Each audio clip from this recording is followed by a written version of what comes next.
fait trop. Oh non, mais c'est trop, vous nous gênez, là.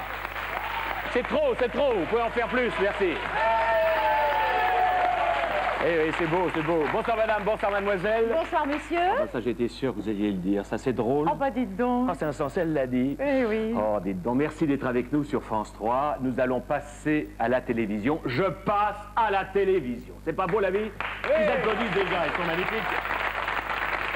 Oui, oui, oui, ma camarade et moi, nous allons vous présenter des êtres humains, épatants, extraordinaires. Ils viennent de toute la France, ils ont des passions, ils sont enthousiastes, ils ont du talent, enfin, et ils vont passer à la télévision, et souvent, pour la première fois, on peut déjà les applaudir. Ils sont derrière, et croyez-moi, pas évident. Vous voulez bien vous asseoir?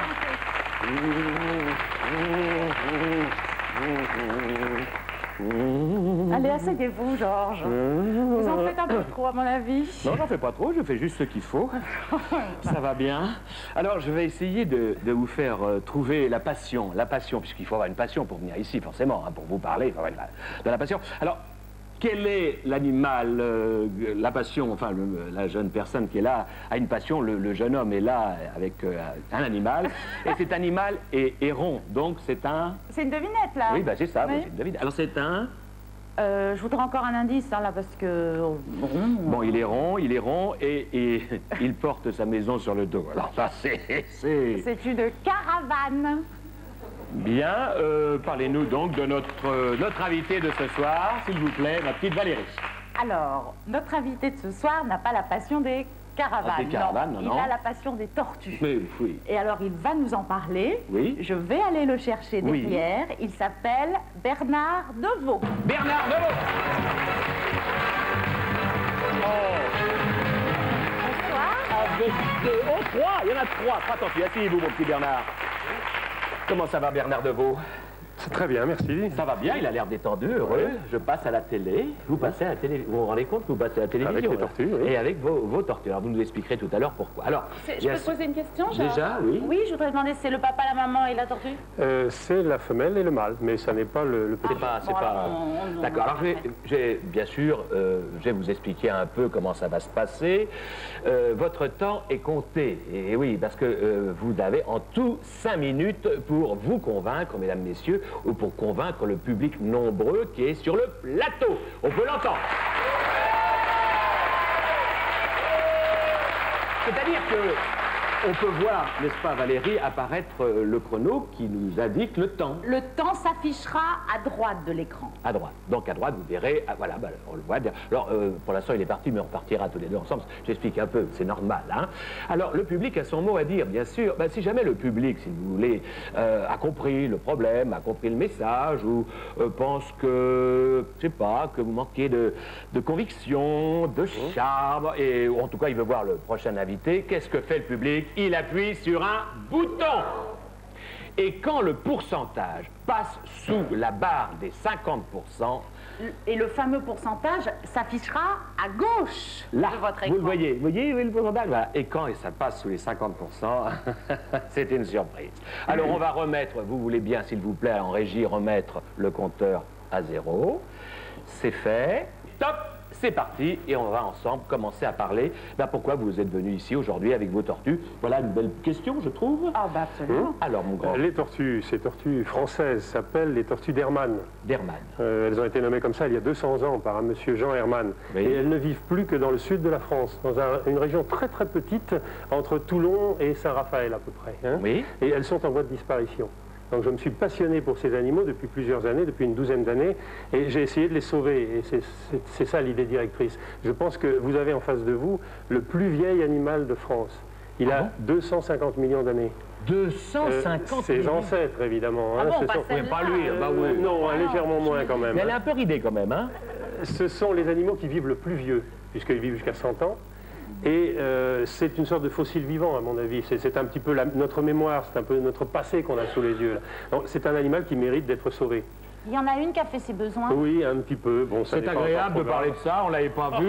Voilà, bon. C'est un être vivant, Valérie. Bah oui, elles sont un peu stressées. Alors, ah bon, je ne vois pas pourquoi. La chaleur, vous en avez combien? Alors, Je m'occupe d'un centre là-bas, dans le sud de la France, qui s'appelle le village des tortues, où nous avons réuni plein d'animaux comme ça.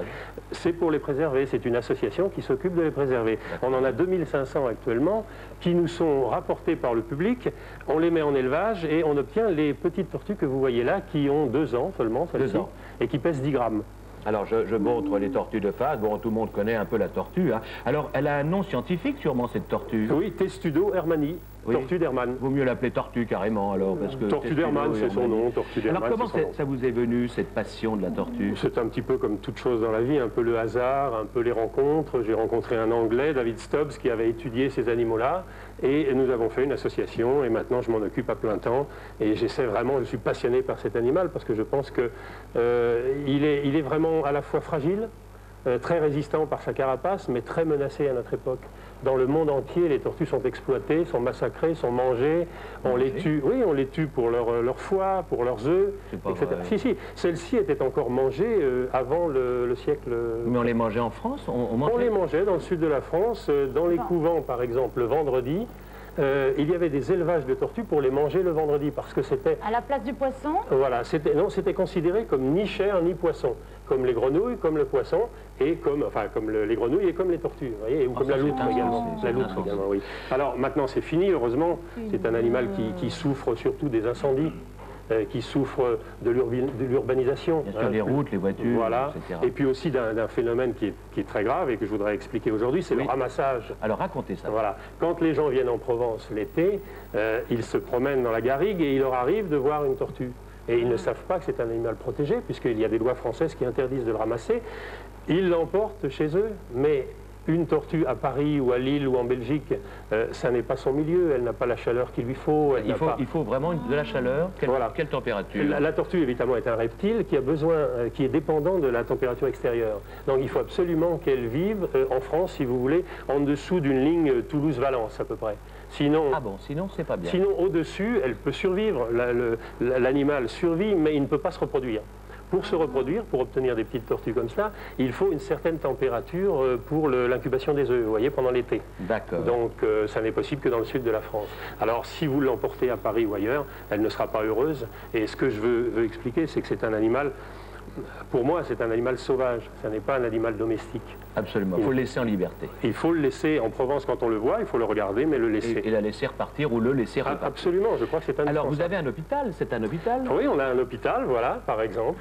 Dans ce fameux village, oui, nous recevons par an 300 tortues qui sont blessées par des voitures, des tondeuses à gazon ou des chiens. Par exemple, celle-ci a été scalpée. Oh là là, ça c'est l'émotion. Ça c'est l'émotion. Je fais toujours ça, moi aussi, c'est drôle. Alors, oui. Elle a été scalpée par une tondeuse à gazon, celle-ci, vous voyez. Alors, elle était mourante, évidemment. Donc, on lui a refait toute cette partie-là en polyester. Oh, c'est insensé. C'est aussi dur qu'une... C'est pour ça que c'est rose. Oui, c'est la couleur rose est un peu la couleur. Mais on a refabriqué une carapace. Une carapace. Et vous voyez, c'est plus dur encore que la carapace elle-même. Et alors, ça ne l'a pas troublé du tout? Disons qu'elle a survécu. Grâce à vous? Bah oui, grâce à cet hôpital, à cette clinique des tortues. Donc c'est votre chouchoute? Oh, pas spécialement parce qu'on en a 2500, hein, mais disons qu'on les aime tout autant. Et je pense que c'est l'espèce elle-même que j'adore. C'est cette tortue d'Hermann qui est vraiment un animal fabuleux quand on pense à son âge et au fait qu'il est menacé, qu'il est ramassé pour être mis dans une cour ou dans ou ailleurs. Vous nous avez passionnés. Merci. Vous nous avez intéressés. Merci. On n'en sait plus, grâce à vous, mettez-vous debout. Oui. Grâce à vous, on n'en sait plus sur la tortue. Rappelez-vous de ce qu'a dit cet homme. Aider à sauver les tortues. Valérie. Je vais vous remettre votre médaille. Superbe. Voilà, je passe à la télé avec des tas de calendriers. Je vous embrasse, comme vous avez. Un souvenir de je passe à la télé. Avec plaisir. Merci. Merci au public. Merci à vous. Merci. Vous restez là, on se retrouve tout à l'heure. Merci. Voilà. Première télévision.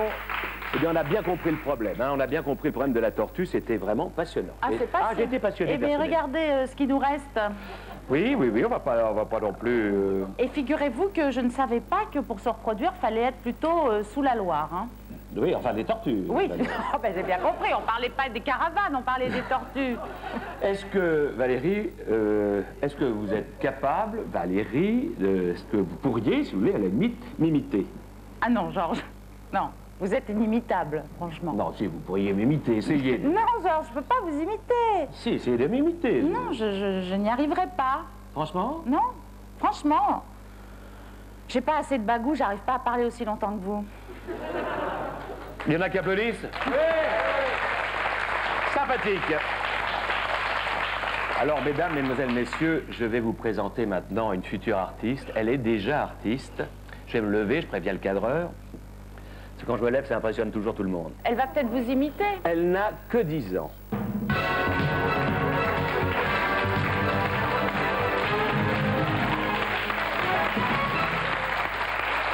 Et toutes les dents. Mais dès qu'elle monte sur une scène, elle a tout d'une grande. C'est écrit. C'est vrai qu'il est. C'est vrai? Bah, je pense, oui. Sûr d'elle, hein? Églantine, comment on dit? Blacker? Blanquer. Blanquerte! Églantine Blanquerte. Alors, vous allez faire quoi? Je vous vois, je suis très impressionné. Je m'appelle Églantine. Oui. Bon, je vais vous faire un sketch d'Anne Romanoff qui s'appelle Les femmes enceintes. Oui. Où je vais faire... Enfin, je vais vous imiter. Elle va y arriver, elle dit... Je vais imiter toutes sortes de femmes enceintes. D'accord. Alors, la règle du jeu est un peu différente, vous l'avez bien compris. Là, bon, on parle, donc on chronomètre le temps de parole, 5 minutes. Là, votre sketch d'imitation, cher ami, dure combien de temps? 4 minutes. Donc là, on va voter sur 4 minutes. Et alors là, les pourcentages, ça change. Quand les pourcentages diminuent, le rideau se ferme. Tu le sais, ça? Ah non. On n'avait pas dit? Enfin, si, mais... Bon, mais s'en fout, parce qu'elle a du talent. Elle se voyait déjà en haut de l'affiche, elle deviendra en haut de l'affiche. Veuillez l'encourager. Églantine Blanquer. Allez, vas-y, Églantine. Et oui, Non, mais vous savez qu'on en entend toutes les couleurs quand on est enceinte. Ben, qu'est-ce que ce sera? Un tétard ou une grenouille? Oh, bah ça, c'est une petite fille, hein? Non, je suis pas gynécologue, je suis boulangère. Mais comme on dit, ventre pointu, sexe fendu. Félicitations, hein? Et ne dites-rions pas trop parce qu'ils détestent les pondeuses. Ben, si on vous demande ce que vous avez, vous dites que vous faites de l'aérophagie. Oh là là, mais qu'est-ce que t'as grossi? Moi, c'est normal quand on est enceinte. Mais alors là, ça fait carrément grosse vache. Quand je pense à toutes ces années que t'as passées pour rien au club de gym, à tous ces bourrelets qui s'en iront jamais, toutes mes condoléances. Mais tu n'as pas tout goûté. Écoute-moi, moi, pour mon premier, j'ai pris 38 kilos. Il y en a les jamais perdu, hein? Tu n'as plus besoin d'être mince maintenant. Tu n'as plus une femme. Tu as une maman. J'espère que vous souffrirez moins que moi à l'accouchement, hein? 18 heures à hurler sous les bombardements. Vous allez faire une péridurale? C'est bien quand ça marche, hein? Sur ma fille et ma nièce, ça a raté. Alors là, je dois te dire, tu dois complètement profiter de l'instant présent. Ouais, je sais pas si tu réalises, mais c'est tes derniers instants de bonheur, de légèreté, d'insouciance, avant moins 25 ans. Il va être quoi comme le signe Scorpion? Toi, t'es Balance. Aïe. C'est ce que je te disais, hein, profite. Non, mais je sais pas si vous avez remarqué, mais il y a toutes sortes de femmes enceintes. Il y a celle qui plane de bonheur. Il a bougé. Je crois que j'ai jamais été aussi épanouie de ma vie. Et puis il y a les femmes enceintes sportives. Moi, si tu veux, je continue à faire mes 2 heures de jogging par jour, comme ça, plus je serai en forme, plus mon pion, il sera en forme. Non, mais vous imaginez le gosse à l'intérieur, le tremblement de terre.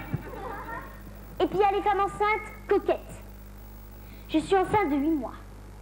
Ça se voit pas? Non, c'est parce que je fais le régime de la femme enceinte. Moi, je jeûne et je mange uniquement pour le bébé. Ben non, mais comme ça, il m'aspire ma cellulite de l'intérieur. Bah non, mais c'est beaucoup moins cher qu'une liposuction, hein. Non, mais vous imaginez le gosse réduit à bouffer de la cellulite. Et puis, il y a les femmes enceintes angoissées. Allô, docteur? Oui, c'est encore moi. je sais qu'il est 3 h du matin, mais je viens de finir le guide Comment avoir une grossesse heureuse.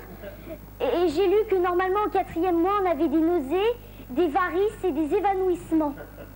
J'ai rien de tout ça. Vous êtes sûr que c'est normal? Merci. Grâce à vous, je vais pouvoir me détendre. Ah non, mais moi, je suis pas du tout comme ça. Pas du tout. Non, mais moi, il faut dire, je suis pas encore enceinte. Une future vedette, je vous l'avais dit, venez vers nous, Glantine. Viens là, viens là. Et elle est impressionnante, hein? Vous l'avez aimée? Plus fort que ça, les applaudissements. Future grande star. Alors, les impressions d'une première télévision, ça fait quoi?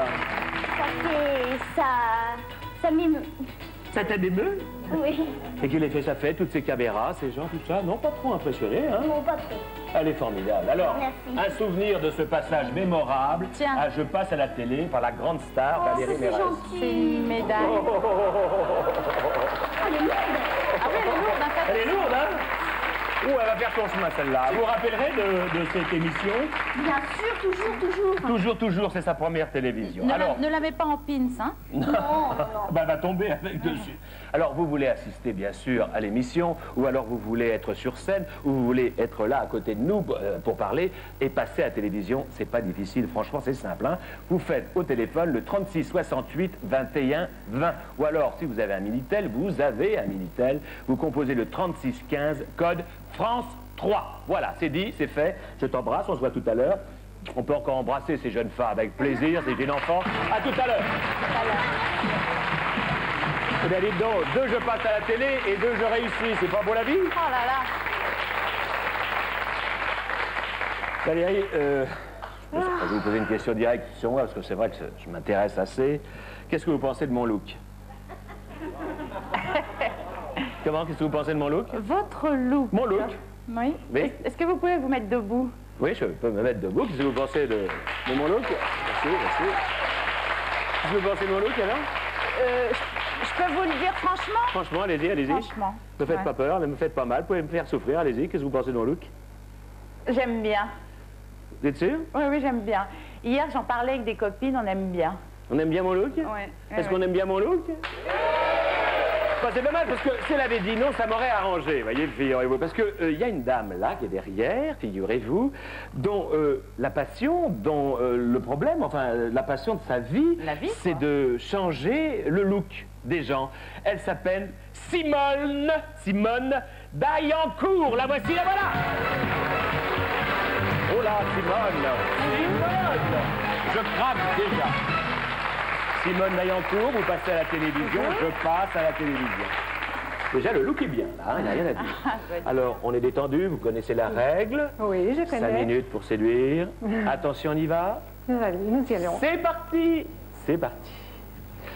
Alors, pourquoi ce métier d'abord? Vous êtes... Pourquoi ce métier? Parce que j'ai été top modèle. À l'époque, on ne disait pas ça, on disait mannequin vedette. Oui. Pendant 15 ans, dans les années 50-60. Et j'ai continuellement travaillé sur mon image, très longtemps.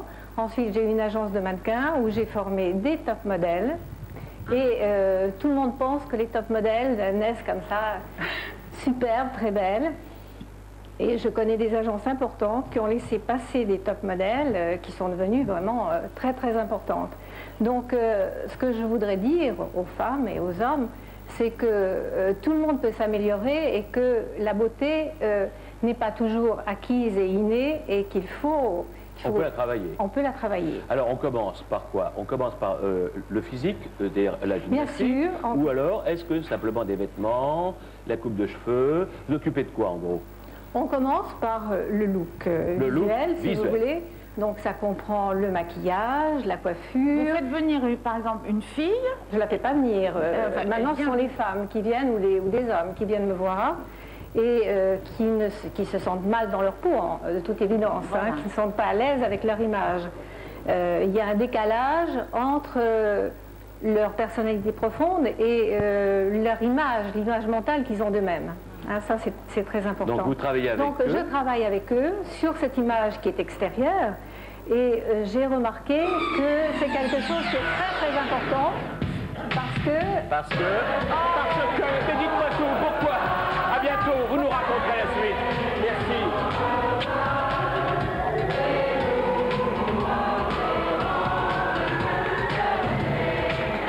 Moi, je pense... Merci Simone.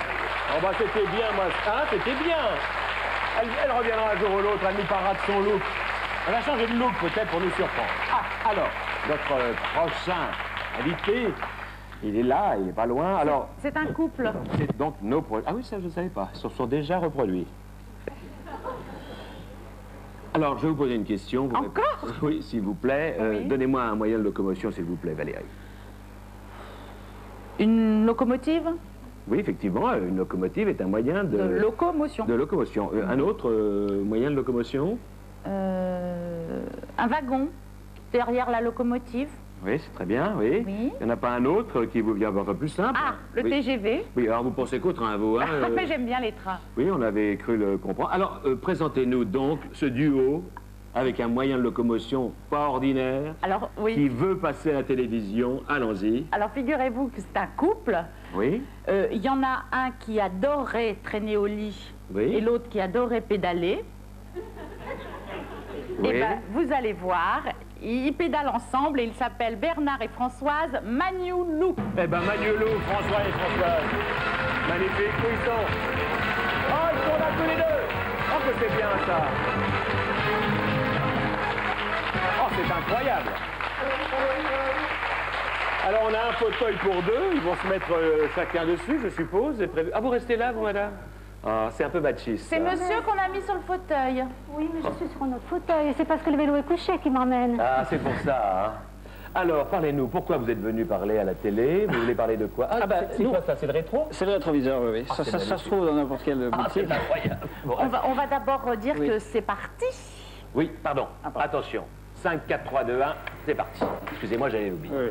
Attention, 5 minutes, hein. Allez. Bah, nous, notre message, c'est très simple. On est un peu fatigué que les Français se moquent de nous quand on roule là-dessus. Alors, remarquez, il y a une moquerie qu'on aime bien, c'est quand on nous dit, à cause de nos casques bleus, Sarajevo, c'est pas de ce côté. Mais à part ça, D'accord, oui. c'est beaucoup plus méchant. Et ça n'est pas le cas dans les autres pays en Amérique du Nord ou en Europe du Nord. Et je crois que les Français vont bientôt rire jaune s'ils continuent à se moquer de cet engin qui a des performances nettement supérieures au vélo classique. Absolument. Dites-le, à quelle vitesse ça va, Alors, par le exemple? record du monde d'un vélo de ce type-là, caréné, c'est vrai, les nôtres sont pour le voyage, sont pas pour la vitesse, mais de Oui. ce type-là caréné, c'est 110 km à l'heure sur 200 mètres. Vous vous rendez 110 compte km sur 200 mètres. 110 km. Et le record de l'heure est à 77 km dans l'heure.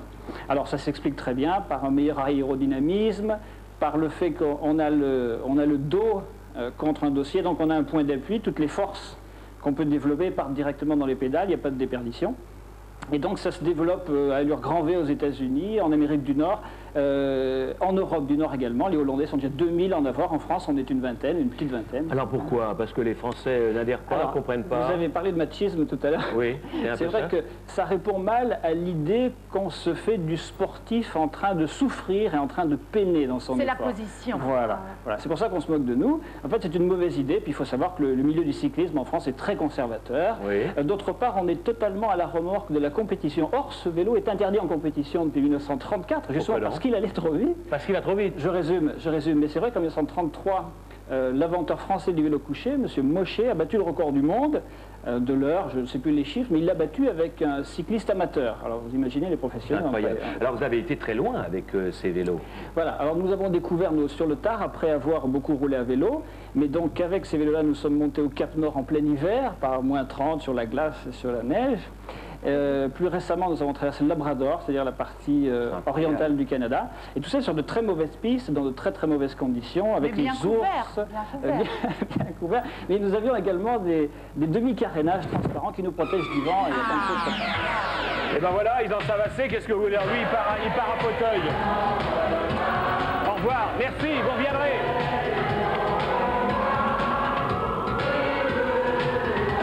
Ça m'aurait plu de. Ah, moi, j'aurais bien. Oui. Vous voulez pas essayer juste un petit tour? Pas devant les caméras. Ah oui, Merci d'accord. beaucoup.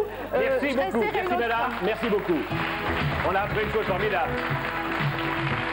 Vélo couché, c'est quand même Et- magnifique. Ça a l'air dur, hein? Alors, 36 68 21 20, 36 15 code France 3. Bah, d'abord, si vous voulez avoir plus de choses, connaître plus de choses concernant nos invités. C'est vrai, il y a des questions qu'on n'a pas posées ou des réponses qu'ils n'ont pas pu donner. Eh bien, vous allez en savoir plus en composant le 36 68 21 20 ou en tout cas le 36 15 code France 3. Vous voulez participer à la mission, vous voulez être dans le public, toujours le même numéro.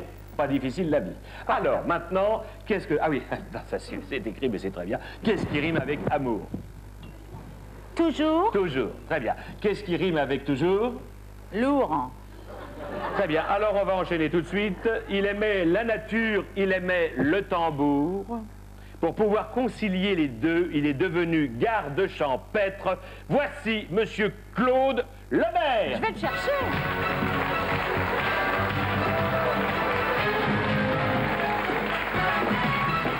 Oh là là.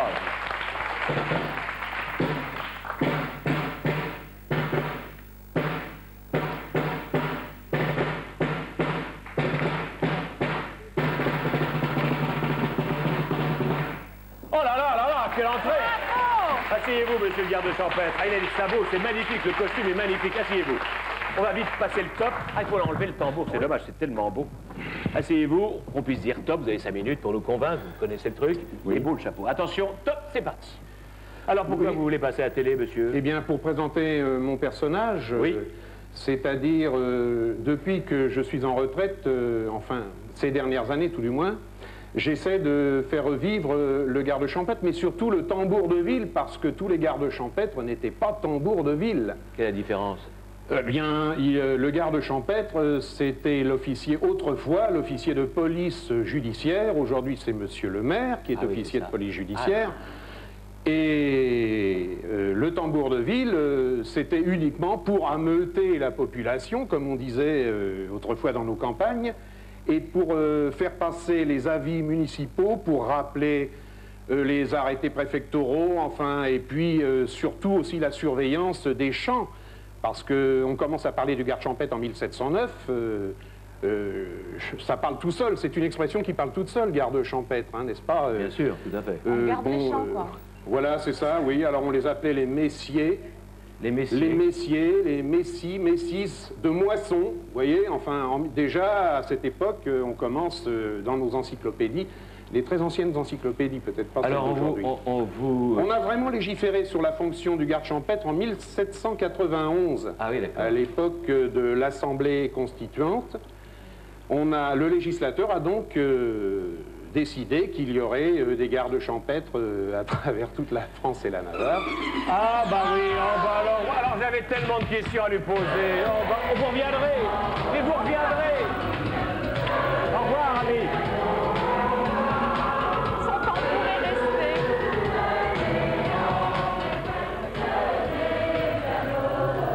Alors ce n'est qu'un au revoir pour vous aussi. Merci d'être fidèle à Je passe à la télé. On se retrouvera, Valérie. Mais il y a encore quelqu'un. On se retrouvera à la télé dès demain. Dès demain, bien sûr. Je vous embrasse très fort. Les invités, venez tous derrière nous. Venez, venez, venez, venez, venez, sous les applaudissements du public en délire. Le garde champêtre, où il est parti, mon garde? Viens, mon ami, viens. Il vient vite. Merci d'avoir été des nôtres. Merci beaucoup. Viens vite, viens vite, viens vite. Oh, il a un costume magnifique. Voilà, vous avez tout compris. On se retrouve dès demain à 17h45 sur France 3. Au revoir.